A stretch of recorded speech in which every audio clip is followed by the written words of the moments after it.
while she is still working on it. Ladies and gentlemen, let me remind you that the theme for this conference today is redefining Pan-Africanism, the role of youth. And right now we'll be delving into the African Free Trade Agreement, seeing what opportunities are in there for us as young people and as Africans, both in the continent and the diaspora. Miss Charity, are you ready? Oh, no. I'm mute. I'd like you to unmute. I'm trying to unmute. Hello, can you hear me now? Yes. Yes. Thank you. Oh, sorry for that mishap. It was indicating to me that the host is not allowing the participant to unmute. So I was trying really to struggle. So I don't know.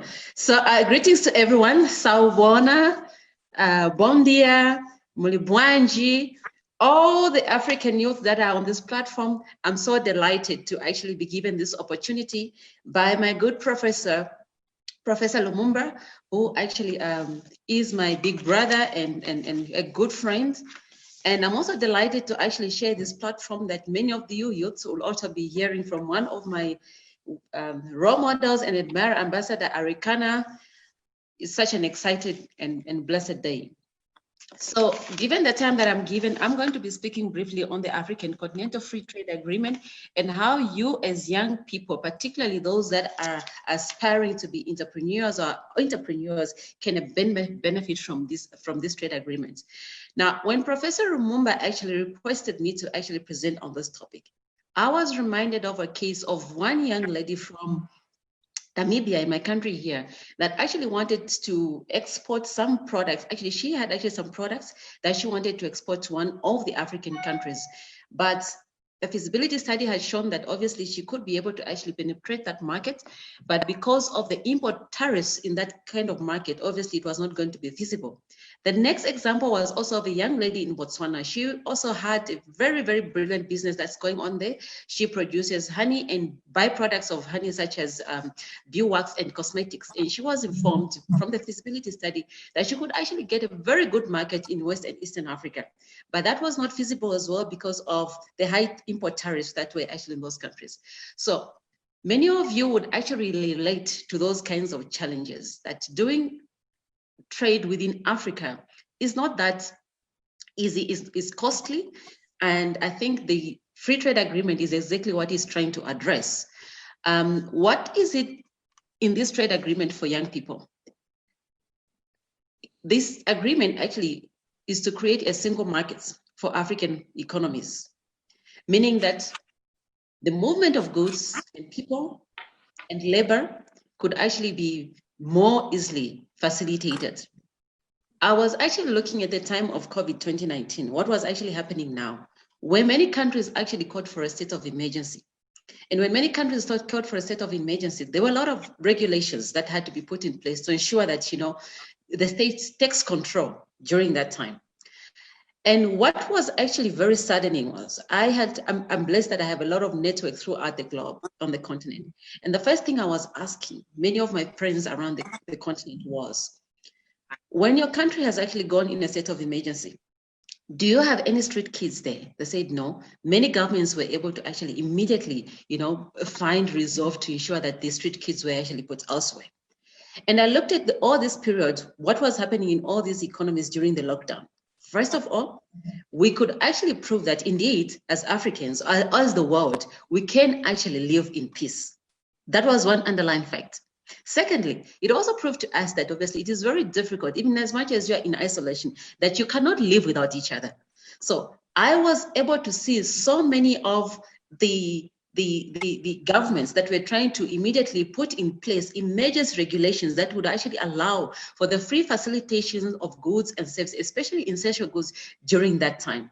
Now, if we were able to do that during this natural disaster, during this time of COVID, what is actually stopping us as Africans to be able to actually employ those kinds of measures during a time that Africa needs that?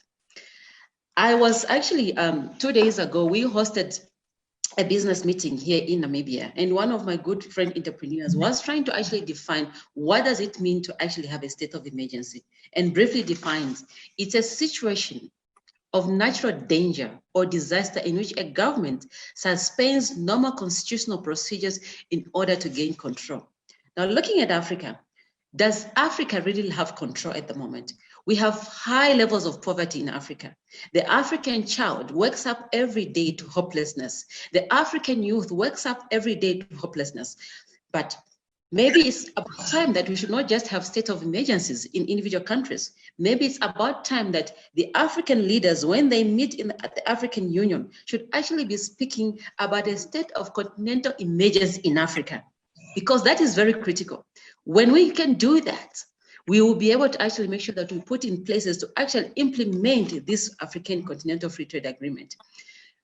For example, right now, you will find that there are many economies that are blessed, with fertile, land, and they're doing well with agricultural produce. Trade within Africa is actually very low at the moment.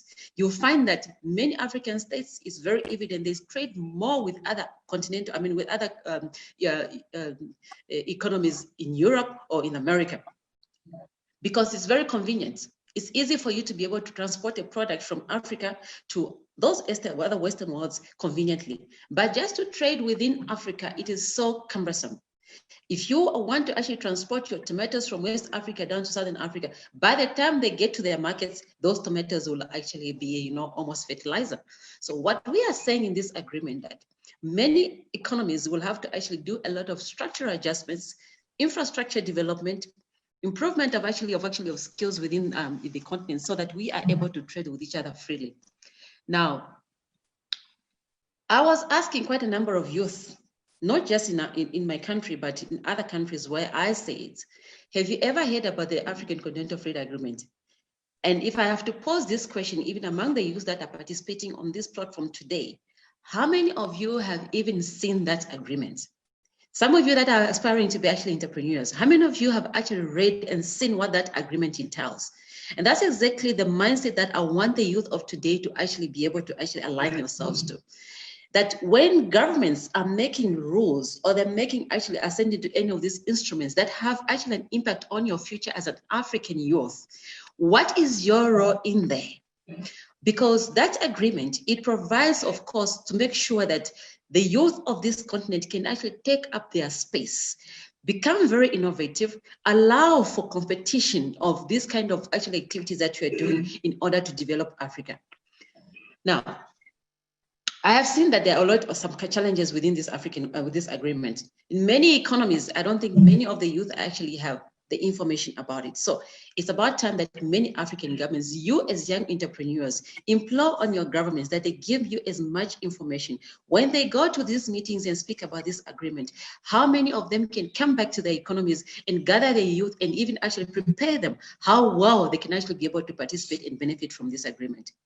The second thing that many of our African youth, of course, that actually they actually are challenged with is the issue of access to finance.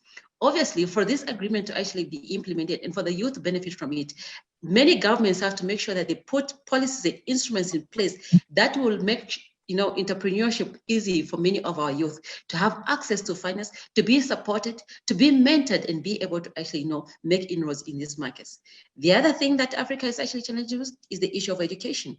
If you look at the levels of literacy rates in many African countries, not just education, but also training, many youth are aspiring to go into being entrepreneurs, but how well trained and how mentored are they? So I am very excited that the P.LUMUMBA Foundation has that pact within its programs to really mentor many of these African youth. And I encourage many of you that whenever these programs are there, please make sure that you participate, because there is no way you can be able to actually access or be able to make it in the entrepreneurship world or in the world of business if you're not properly mentored, you're not well prepared. There's a lot of innovation around the globe. And what has COVID actually taught us? It has taught us that as Africans, this is about the time that we need to make sure that we really enhance the trade among ourselves. The issue of tariffs in many African states is really hampering trade. And that's exactly what this African Trade Agreement is trying to address.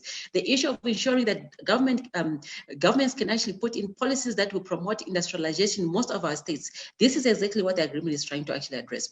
But I'm actually cautious of making sure that I also implore on the young people, what responsibilities do you need to actually undertake to ensure that this agreement also benefits you? if you look at what has been happening within our regions, particularly in the past years, you find that our mindset is still actually aligned to think that fellow African is actually a foreigner. We have seen issues of a lot of homophobic attacks that have actually been happening. If we are talking about integration, because that's exactly where this agreement is aligned to ensure the integration of Africa, to ensure that Africa has its own identity, to ensure that Africa has its own ethics in the way it does business with the world. So as young people, when these things are actually happening and you see a fellow brother as a foreigner, how then are you able to make sure that you realize that integration of Africa? It's very, very critical that as young people, when you try to also express your anger in the things that you want your leaders to actually pay attention to, be careful about the decisions that you make and the actions that you do. I would want to see an African youth that will implement this African continental trade area by making sure that when you are addressing issues, you don't go and ban a building, because it will take you another 20 years to be able to develop that.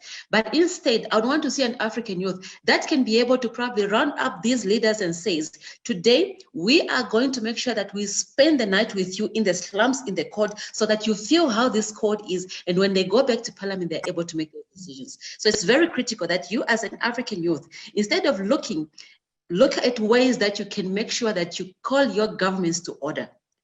If the agreement is actually providing a lot of opportunities there and what governments are supposed to be doing, this is a time for you as an African youth. How do you redefine and make sure that you can actually create a history that the next generation can actually refer to? In this year, 6 years on, I want to quote the namesake of my professor here, Professor P.LUMUMBA, when he said in 1960, African unity and solidarity are no longer dreams. They must be expressed in decisions. That was a statement that was made 60 years ago. So the unity of Africa was not something that only started at the time that this African Continental Free Trade Area was actually being negotiated. It started long ago by our forefathers, our own leaders. 60 years on, what has Africa actually done? What is very critical for you to understand in this agreement is that you as young people need to prepare yourself well, skillfully, because it will mean that any person from Namibia, from DRC, from Nigeria, from Zimbabwe can be able to actually move freely and actually trade. But within your own spaces, how much have you prepared yourself in terms of scaling up your potentials, in terms of making sure that whatever you're doing, you're able to do that competitively? Because many youths, when they trade within their own space, you know, for example, you don't actually apply a lot of innovation within yourself because you don't have competition. So with this agreement, it will mean definitely a lot of competition. And what does it hold for us? It is indicated that by the year 2030, at least this is actually able to bring almost, if well implemented, to bring at least a combined GDP of over $1 trillion US. So what should that mean for an African youth? That should mean that you have to open up your minds, change your mindset in making sure that while you meet on platforms like this, what type of information are you able to exchange among yourselves? What type of interrogations are you supposed to make sure that you take with your governments? In many states, when some of you actually go into many of these states, you see that many countries are really doing quite well. In Namibia, I can actually probably tell you that definitely when it comes to our logistics sector, in many of our infrastructure development, things are happening, but there are also loopholes. When you actually want to think that you want to trade within an African country, you as youth, you must have platforms where you call your leaders to perform. You will be able to tell them, if it is very difficult for us to trade within our nation, how are we able to compete fairly with other nations when we open up for trade? So make sure that as young people, assert your position, take that pride. In many economies, when you go and trade, whether it's in China, whether it's in USA, they have